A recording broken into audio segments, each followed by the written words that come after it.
Welcome to episode 7 of the Eve approach, and you find me, I'm just refining, or at this point I'm actually building our launch vehicle, because I'm not going to show you, oh no, don't look at it, don't look at this, don't look at that, don't look at it. I'm not going to show you everything of what we're doing in this episode straight away. You can see I'm actually hiding some struts there. This is after the wobbles of the previous episode. So this episode is going to be about air power. We're actually going to look at building air power around Eve. And can we fly is pretty much it. So yes, we're going to be looking at, what's going on here? We're going to be looking at what can we do regarding flying around Eve. And before we do that though, I'm actually just changing over our launch vehicle just to try and get rid of some of the wobble, because wobble is killer, primarily for launching things that have got wings and things like that. So anyway, we have 3 launches for you today. How are we going to go to Eve and fly? Well, there's a lot of things to take into account, and I'm going to talk to you a little bit while we're launching, because I'm not going to show you much of the launch. Well, I'm not going to talk much about the launches. We have 3 launches. They're 3 reasonably different launches, in fact. Eve has a very thick atmosphere low down. It's also got very high gravity, so it can be a little difficult to actually test your project on, which is partly why I've got 3 things. And you can see, this one did a bit of a spinny spin in the atmosphere. I would probably say that is because it's got wings on board. Let's be entirely honest. Wings do not play well with Kerbal when you're flying on a rocket sometimes. See, there we go. So this thing's going to get itself into orbit nicely. And this, ironically, this was for this series. This was actually the craft that I designed first. Before I did anything else with the entire series, this was the craft. And there were 2 others that were these. All 3 of the craft actually today were very early on developments, because I just wanted something a little different, if I must be honest. So these were actually designed before even the first wave of launches, and then I've refined them a little bit while when I've learned about things. For example, our landing craft around Eve actually impacted what I was doing with these when they were being sort of prepared. So we've got 3 different approaches to flight on Eve, shall we say. That would be the best way to describe it. And they're not all logical. Now, they are not designed to go back into orbit once they've been to Eve. They are literally just me doing some little tests, because I have never really had access to a lot of this tech when going to Eve. Eve was something I went to, and then that's the most horrible looking rocket, isn't it? It looks like somebody sat on the end of it. This is the 3rd of our launches. I've not really had access to a lot of particularly things like the robotics parts, and the hinged parts and things like that were not available when I used to fly to Eve, which was 7-8 years ago. And Eve itself is different. I think the plutonium C, or whatever it's called, unobtainium C, I don't know what it's called now. I remember there was talk many years ago about it being a resource for getting plutonium and things like that, or radioactive material. Anyway, we get these craft into orbit, and that's what we're going to do. We're going to get into orbit and things like that, and see what happens. Now, I am not going to show you all of the single transfers. I'm not going to show you all of the steps to get them where they need to go and things like that. This is not an episode about transfers. This is an episode about getting to Eve and doing stuff. So the first one I'm going to show you is the Eve Flyer. Yes, it is the Eve Flyer. I've cut out all the rest of it because I lost the fairing early on. I lost the fairing a lot sooner than I should. So this is the Eve Flyer, and this is a glider. And you can see we've had it on the top there, and it's got full down wings. There we go. It's got a little tail plane there, and the idea of this is that this is just going to test, can I fly and land a plane on Eve? Now, it does not have an engine. It does have a purpose though, which is it's got some transmitters, it's got some relay transmitters, and it's got solar panels, things like that. So I can actually test some things like that, but it is unpowered. We'll be able to, I think the aircraft wheels have got power. I'm not entirely sure. I have to check. They didn't used to, I know that. It also allows me to test re-entry and whether the hinges are going to overheat on re-entry, because being able to fold your wings up is quite useful, I think. So you can see here we get a little bit of heating on the nose, and so I actually tilt the craft really far back to try and protect that nose cone, and that then ends up with the sort of back starting to overheat, so it's a bit of a balance there. I would not have liked to have come in from a higher orbit. Let me just say that I circularized this orbit reasonably low, and then we just dropped its periaps down to about, I want to say about 70 kilometers, something like that. and from there it sort of caught the atmosphere and just pulled itself in, so that was nice.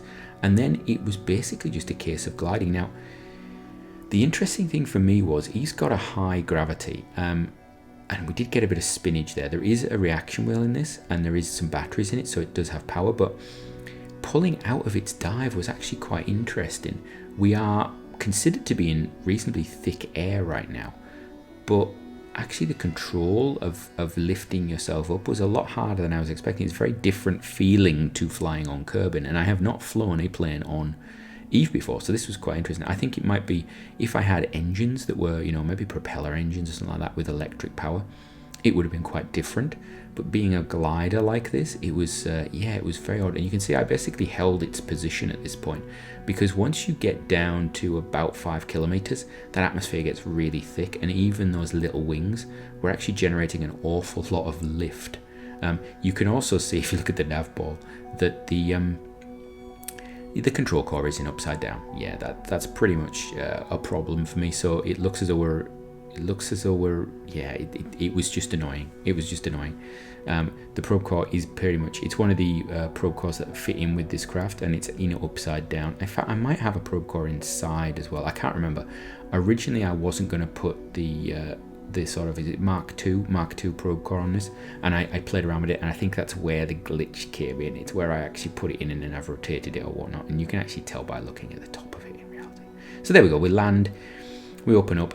We've got a lot of sort of batteries in there. We've got ourselves a little solar panel, because quite like that. And then we can just pull the wings up just a little bit, just to be a bit more artistic. And there we go. That's going to stay in on the surface, and that's tested the ability to glide. So I quite like that. That was a nice little attempt.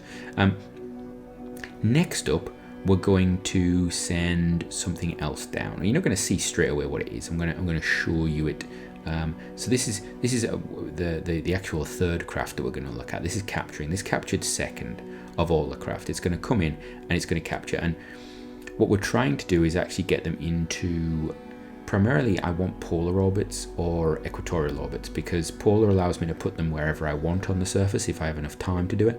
And equatorial is pretty much where we're going to be looking to land if we go crewed, because I want to basically minimize the plane changes required after landing. When we're coming back up, it makes it a little easier for me, and it means I can predict sort of things. And so this is the second one. This is the one that looks like somebody sat on it, and it's going to capture as well. Again, yes, I didn't show you all of the burns to get here, but I am going to show you the capture burn. So this one is going to basically go into polar orbit straight away, and that's a really nice view. I kept it in just because I thought it was a really nice view. These capture burns, I want to try and get the craft as low as possible. I want to try and get the craft to be in as low a circular orbit before we actually go for entry as possible. I could have gone straight from interplanetary space into the atmosphere and just landed. However, there's a lot of water on Eve, or whatever it is. Is it water? Is it radioactive mercury? I don't know what it is. So I actually wanted to be careful about where we're going to likely to land, because I don't really want to put these things in water. Whereas we had those, thank you very much. Whereas we had those probes that I didn't really mind where they landed. It was going to be interesting. For this, I wanted to make sure we're going to hopefully land on firm ground. So there we go. We're going to pull this thing down. As it comes in the atmosphere, we rotate around. You can see we've got the aero shell on the back there. We've got the heat shield. We get a bit of heat build up, but it's not too bad. Again, I'm not sure what is called. I think that heat is actually because of transfer or catching on the fairing base. I'm not entirely sure. And there you go. You can see our first craft. So this is a little sort of, it's a little helicopter type craft, and what I actually did was we have and this is probably the stupidest design ever. I've put a parachute on the top. Now I'm not using its engine right now. The blades are actually rotating because of the atmosphere going as it's falling down. The problem with that is that they are supposed to be locked, so I'm not entirely sure what's going on with this craft at this point, because its blades, there we go. And I decided to actually turn them on. And try and actually see if we can get some control from it, but that doesn't help. The other issue is this is a very light craft, and I have a parachute on the top, and Eve's atmosphere is very, you can hear there the rest of stuff is hitting the ground, so we're coming down, all very nice, and then we get to a bit of an oddity. So I tried to time warp because we're going very slowly. We're falling very slowly, and I'm aware of videos. And we time warp, and I go to 4, and then, yeah, the whole thing just glitched, cracking straight through the ground. I did consider reloading, hadn't saved it though, so that was a killer for us. So what we've learned is don't time warp. So that was a bit of an annoyance, wasn't it? Right, on to our third craft for Eve's atmosphere. Now this is I'm going to say it right now. This is another helicopter, but this is a little bit of a beefier creation. This, instead of having 2 blades counter-rotating on top of each other, has 4 blades, like so. And I will point out that they're at different heights, so they don't interact with each other, or they're not supposed to. However, there is also a parachute on there, which technically is a problem. Now, the blades are actually locked, and they're also, I'm going to take this all the way down, attached to that base, because, you know, I have learned from the last experiment, shall we say. So we're going to go all the way down, attach to the base. You can see, even though those blades are locked, there has been a little bit of movement in them, which is a little annoying, but we'll let that go. So there we go, we land. And now, yeah, we're going to save at this point because I was paranoid about what was going to go on when I decouple this. I think I'm allowed to save after the last glitch, shall we say. So we're going to turn those on. We're going to full thrust, and then we're going to decouple from the base. There we go. And you can see the base was actually made up of some reaction wheels because I wanted to have control when we were coming down in case it flipped over. So there we go.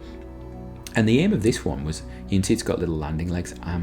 I think those landing legs are a little glitchy because I've been messing around with them in general and they've just been playing up. But anyway, the aim of this one was I wanted to see how high we could actually get with these propellers. You know, what was the acceptable sort of thing. And we actually get a good rate of climb, I noticed, because in my head I'm going, could I put a Kerbal on something like that? Could I put a Kerbal on something like that with a rocket? Is that a possibility? You know, is that something? I mean, apart from chopping the Kerbal's head off, obviously, which would be a major problem. Could I do that? So I was, playing around with that a bit, and then we start, once we get high enough, we start to slow down, and then we start coming back down again, and then okay, not bad. Now, the positive of this is that because we've tilted a little bit, we shouldn't be anywhere near the actual base that we launched off, because I don't want to land on that. I definitely don't want to land on top of our own stuff. That would be a very much was it Venera 5 or Venera 4 where it took a sample of its own lens cap or something like that, because the lens cap blew off and landed exactly where the probe was going to take a soil sample from, something like that. So there we go. So we're now tilting the craft a little bit and just seeing, just tilting the craft allow us to change direction, things like that. We shut our blades off just to allow ourselves to fall a bit more. And it was really actually quite fun seeing the rotor parts working like this, because I don't play a lot with the robotic sort of rotors and things like that. I don't really get the pitch and things properly, and it's something I need to spend some time on. But it was fun to just do this, and then the ground's coming up, so we're gonna speed up our rotors. We're gonna slow down a little bit. There we go. Because of course we've used the parachute obviously already, haven't we? We don't have a parachute anymore. We're gonna come down. I could have put landing legs down, but I was actually like, you know what? We'll just oh dear. And then the landing leg flips the craft over. Yes. So it went well until we landed. In reality. So anyway, from me, with it's a set of failures, but I'd like to consider them successes in knowledge. From me, until next time, have a great one.